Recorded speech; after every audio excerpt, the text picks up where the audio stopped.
Assalamu alaikum, my dear students of class 10th. I am your computer teacher, Miss Aisha. I am fine. I hope all of you are fine too and would have learned your lesson. Today, this is my lecture number 7. In our previous lecture, we have discussed about draw the flow chart and write the program यानी कि coding. Flow chart में हमने पढ़ा था कि algorithm को design करने के बाद नेक्स्ट स्टेप हमारे पास जो होता है वो फ्लो चार्ट को ड्रॉ करना होता है। और फ्लो चार्ट को हम पिक्टोरियल फॉर्म में जो है वो पिक्चर्स की फॉर्म में रिप्रेजेंट कराते हैं, यानी पिक्टोरियल रिप्रेजेंटेशन करते हैं और उसी में जो है वो हमें देख कर ही पता लग जाता है कि हमारे फ्लो चार्ट का फ़्लो कहाँ पे जा रहा है। ठीक है, टॉप टू डाउन जा रहा है या फिर लेफ़्ट टू राइट जा रहा है। इसके अलावा हमें पता लग जाता है देखते हैं कि इनपुट कहाँ पे हो रही है, प्रोसेसिंग कहाँ पे हो रही है और आउटपुट कहाँ पे हो रही है।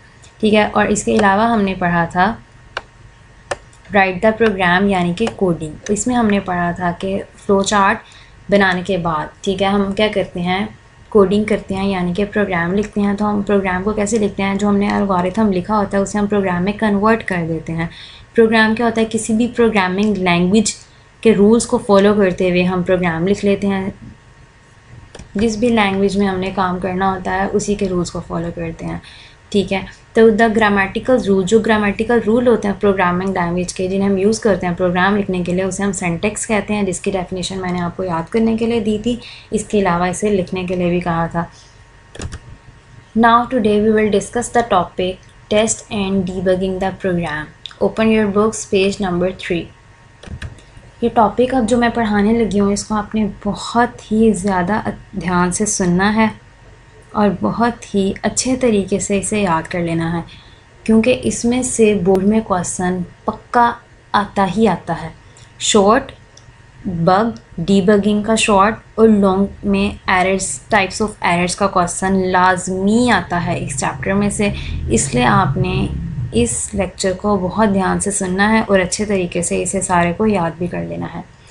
Test and debug the program. This stage requires evaluating the program to verify that it works as desired.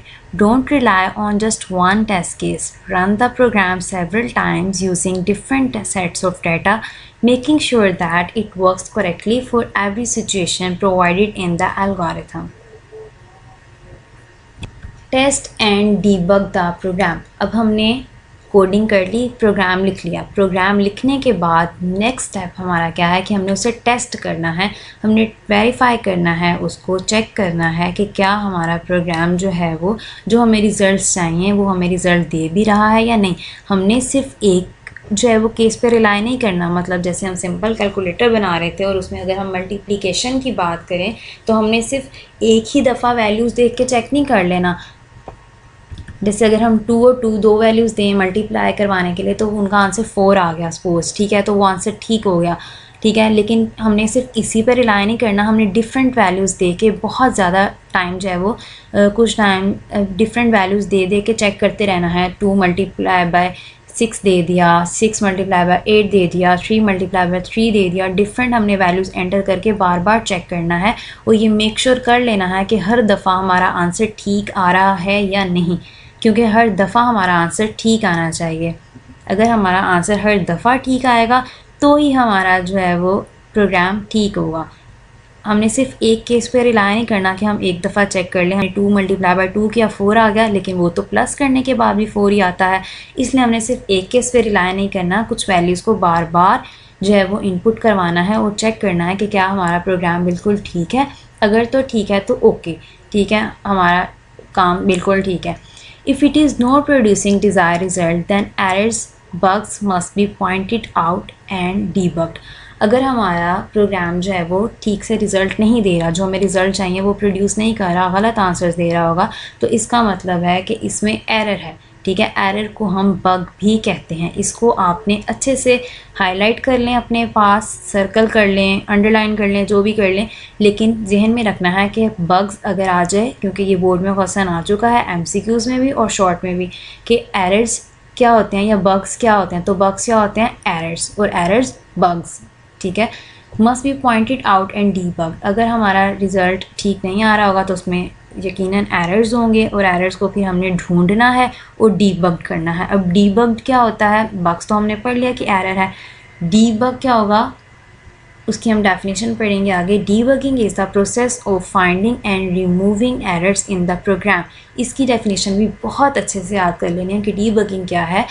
Bug error को कहते हैं, तो डीबगिंग होती है कि हमने एरर्स को ढूंढना है, ठीक है। Finding errors, finding process of finding errors कि हमने एरर्स को ढूंढना है, और उसके बाद रिमूविंग एरर्स, और जो हमें एरर जब मिल जाएगा, ठीक है, हमें अपनी गलती मिल जाएगी, एरर मिल जाएगा, तो हमने उसको रिमूव कर देना है प्रोग्राम में से, ठीक है, उसे करेक्ट कर देना, यानी कि ख़त्म, रिमूव कर देना, इसे हम डीबगिंग कहते हैं।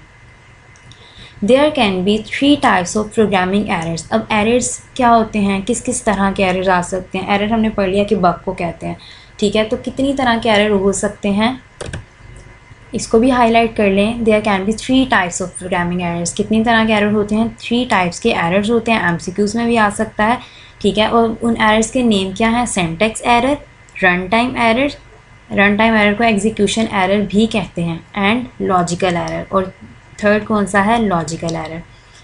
इन तीनों एरर्स के नेम्स अच्छे से याद कर लेने हैं। उसके बाद दोबारा यहाँ पे हमें डीबगिंग की डेफिनेशन दी गई है। Debugging is the process of finding and removing errors in the program, ये हमने पढ़ लिया है। अब हम पहले एरर को पढ़ते हैं, syntax error. A syntax error occur when the program violates one or more grammatical rule of the programming language.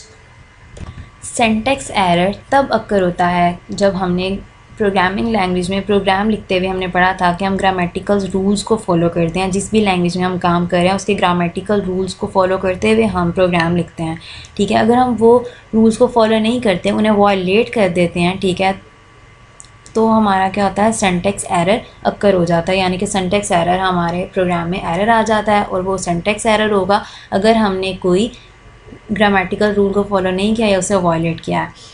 These errors are detected at compile time. इस एरर को कंपाइल टाइम पे ही, यानी जब हम प्रोग्राम को रन करते हैं, रन करके चेक करते हैं, तभी ये एरर जो है वो डिटेक्ट हो जाता है ईजीली। कहाँ पे डिटेक्ट हो जाता है, कंपाइल टाइम पे डिटेक्ट हो जाता है। ये भी MCQs में आ सकता है।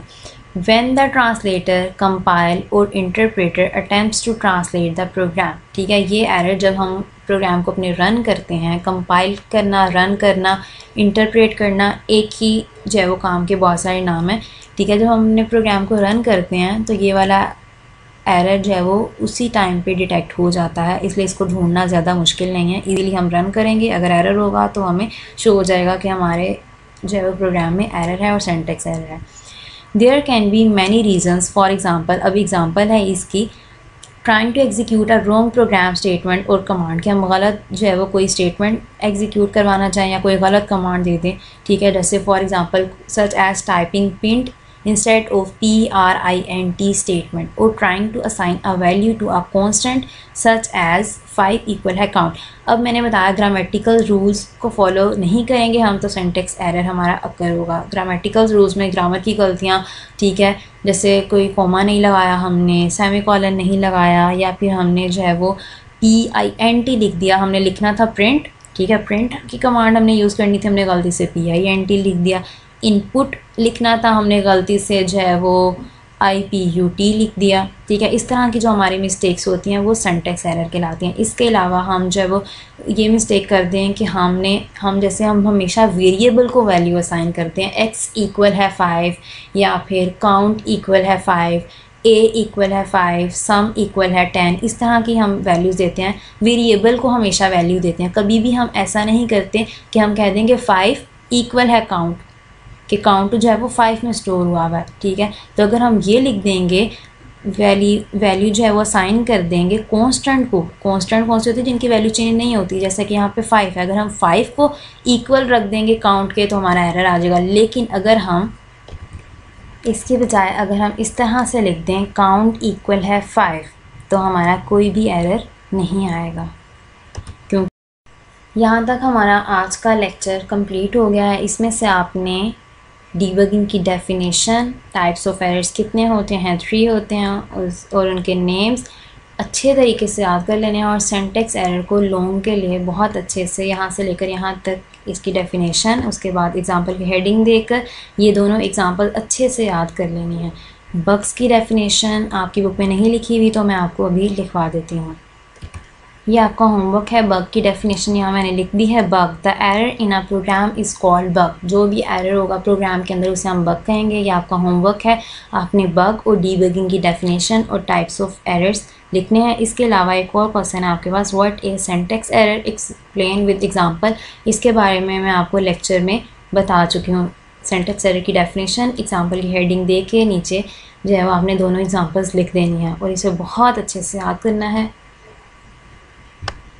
क्योंकि ये बहुत ही ज़्यादा इंपॉर्टेंट क्वेश्चंस हैं। यहाँ तक हमारा आज का लेक्चर कंप्लीट हो गया। अगर इसमें आपको कोई प्रॉब्लम है या कुछ भी समझ नहीं आया, then you can contact me through Miss Bushra. In lecture number 8, inshallah, we will discuss the remaining two types of errors, runtime error and logical error. Allah Hafiz.